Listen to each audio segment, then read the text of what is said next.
Honor-bound, the roots of honor. Honor is a concept that is out of fashion in today's world. The idea is subject to ridicule, disdain, and even condemnation. Sure, we celebrate honorable behavior in our fantasy world, from Hunger Games to Harry Potter. But if you hold real people to standards of honor in everyday life, calling out hypocrisy, delusion, and self-indulgence, our culture would denounce you as harsh, intolerant, and authoritarian. Let me describe the roots and core of honor, and you will see why it is considered problematic in today's world. You may even have problems with it yourself, but I hope not. In this video, I will explain the origins and substance of honor codes and do my best to address the negative perceptions they may trigger. I hope to convince you that honor is the antidote to the dysfunctional state of our society and the personal discontent of so many people. Our lives would be far better if we rediscovered the concept of applying honor to everyday living. But living a life of honor ain't always easy or warm and fuzzy. To explain the concept of honor and honor codes, I will be using some of the structure and language developed in the book The Way of Men by Jack Donovan, especially his discussion of tactical virtues. Here is a trigger warning. Traditional honor codes were developed in ancient times by men and are historically linked to masculinity. But that does not mean that honor is exclusively masculine. Today, honor is an everyone thing, regardless of its origins. The past informs the present. It does not dictate it. Still, we need to look at history to understand the core values and heritage of the honor ethos. Before birth control and modern technology, when physical biology mattered, men and women had different roles in ancient times. This was a time when females were the only gender that could give birth and nurse babies. There was no such thing as formula, incubators, or modern medicine. A newborn baby was entirely and intimately dependent on its mother for survival. And no matter how brave and stunning a woman was, it was not practical for her to hunt a mastodon or fend off an enemy attack with a newborn baby strapped to her breast. So, the roles of hunter and warrior were pretty much the exclusive domain of men. These two roles have specific characteristics. They are inherently dangerous, require strength, competence in particular skills, and also general resourcefulness. And these roles demand teamwork and cooperation. And, oh yeah, if you fail bad enough, everyone is killed or enslaved. You, your comrades, and your families, whether from starvation or enemy attack. So, based on the roles that men had to fulfill back in the day and their life or death consequences, we developed the core values of an honor code. They are courage, competence, strength, loyalty, and accountability. Ancient hunters and warriors lived in a world of life and death. The gap between action and consequence was frighteningly immediate and direct. For them, consequences were disproportionately severe. If a baker nods off on the job, a few loaves of bread are ruined. If a soldier nods off while standing watch on the frontier, he may get his throat cut and his camp overrun. If that baker is mediocre, he faces low wages and a lack of promotion. The bakery customers endure the risk of subpar pastries. An incompetent hunter sees his family starve. The competence and character of hunters and warriors was a matter of life and death for themselves, their comrades, their communities, and their loved ones. So the concept of honor and the first honor codes came down to us from ancient times, courtesy of two professions, hunter and warrior, among the oldest professions in human history. Part 2. The Values of Honor Culture and Their Conflict with Modern Culture. The values of honor fall into two categories, individual and group. These two categories are complementary opposites that are integrated and dynamic. The symbiotic relationship between the individual and group is expressed by the Kipling quote, "For the strength of the pack is the wolf, and the strength of the wolf is the pack." The individual values of honor are courage, competence, and strength, matching the demands of hunting and battle. Competence refers both to specialized skills and good judgment and resourcefulness. The group values are loyalty and accountability. Groups or teams have a common purpose. They have goals to achieve and missions to accomplish, sometimes with lives on the line. A modern example of high-stakes teamwork can be seen in our emergency responders. Members must integrate and act in harmony so the whole is greater than the sum of the parts, and strategies and tactics are executed successfully. The values of an honor code blend individual talents and team requirements. A woman could be courageous, skillful, and powerful, but lack honor if she has no loyalty to her team or its mission. If she is only in it for herself, at some point she becomes a liability to the team, despite her talents. A man can be 100% dedicated to the group and its mission, but if he lacks courage, competence, or strength to contribute, he cannot be an honored teammate. You cannot dispense with either the individual virtues or the team values if you seek honor. As I said earlier, many will find the values associated with honor codes problematic in today's culture.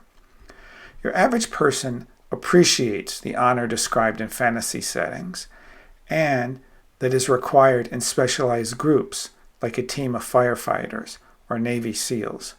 But that person would balk at making honor the core value of our society.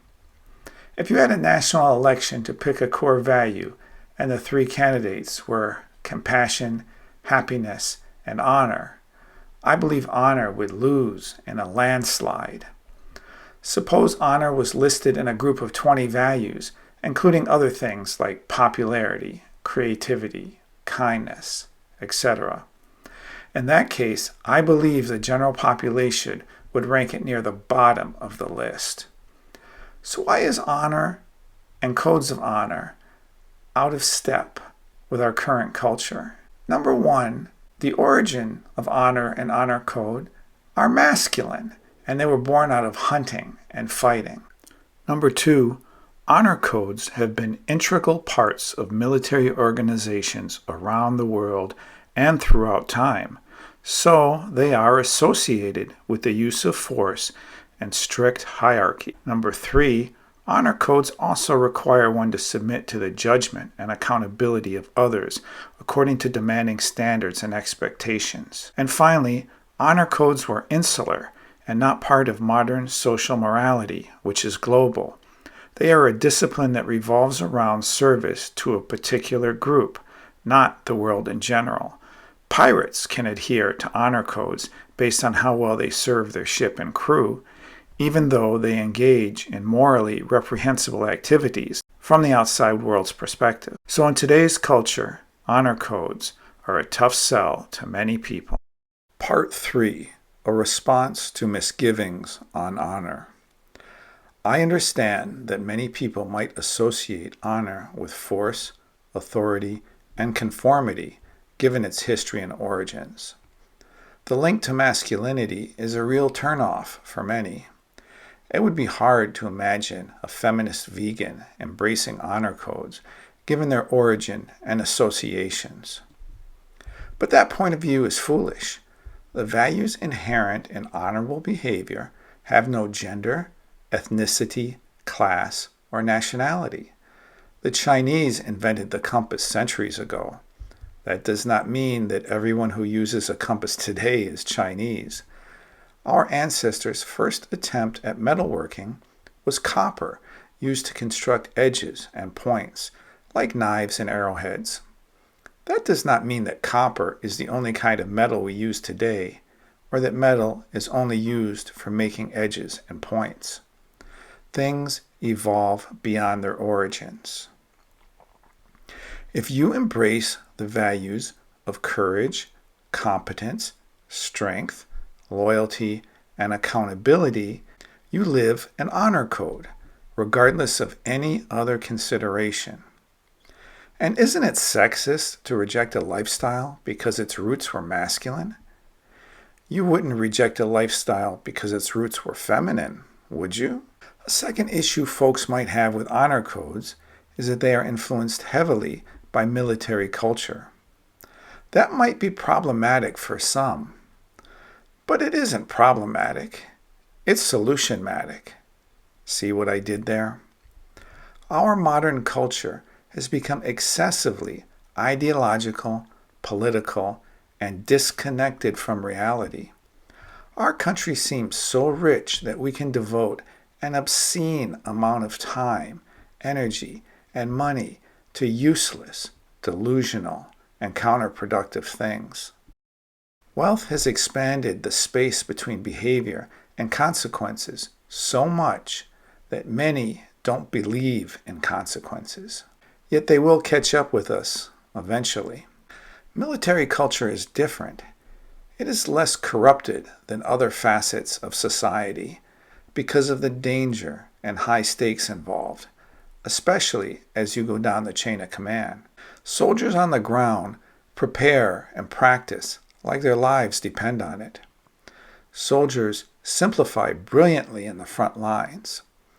Good and bad are not adjudicated by ideology, politics, aesthetics, feelings, preference, pride, or prejudice.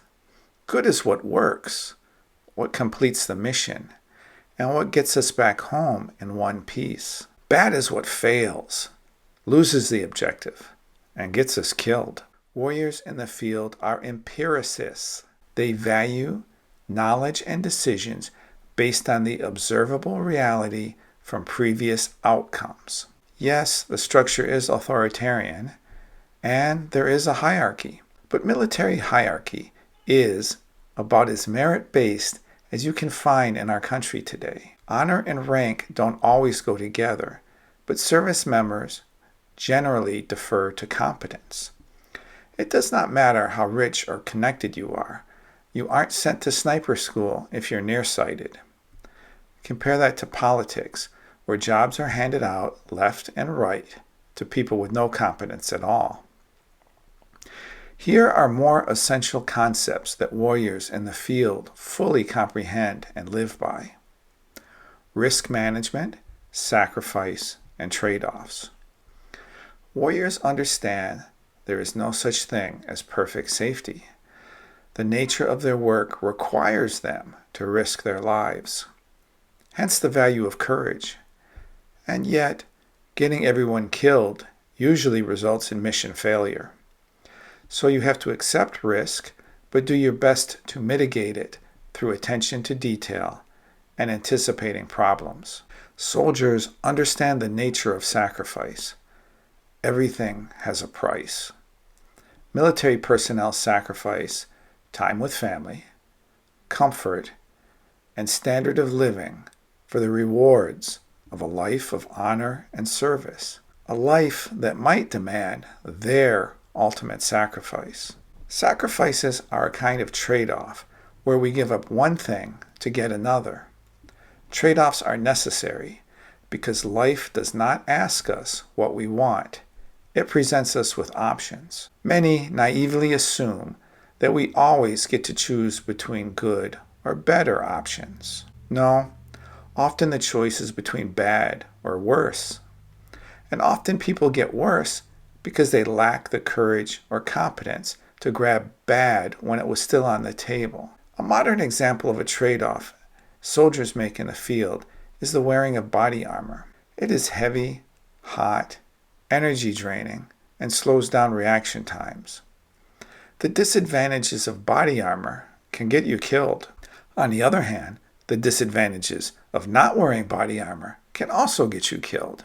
Which risk of death or mutilation is the better choice? What is the best trade-off? All of this is why a military mindset is not problematic. It is based on fundamental realities that still apply in the world, even if we think they don't. I know there are issues with embracing military values to an extreme degree, but there are also issues with going too far in the other direction. The classic film Animal House has a quote, "Fat, drunk, and stupid is no way to go through life, son." That applies. The third reason why honor codes might put folks off is that they require accountability and that you submit to judgment according to standards and principles. Well, first of all, there is no excellence without responsibility. Show me a shit show, and I will show you a situation where there was a lack of accountability. And as far as the judgment of others, that is within the context of following standards and principles. Those judging your behavior have to do so against objective criteria and results, not based on whim or feelings. The same standards apply to those that judge as the individual being judged. Honor requires you to be loyal to the group you choose to join, but it also requires that the group be faithful to you. In this day and age where our leaders often betray our interests, that is about the best deal going. And the final reservation regarding honor codes, they are insular and amoral, the pirate example. Early in human history, the world was fragmented and tribal. People cared more about the well-being of their family and tribe, and not for the trials and tribulations of others. Human existence was dog-eat-dog in nature. Survival was the highest value and priority. Clearly, humanity has advanced and evolved.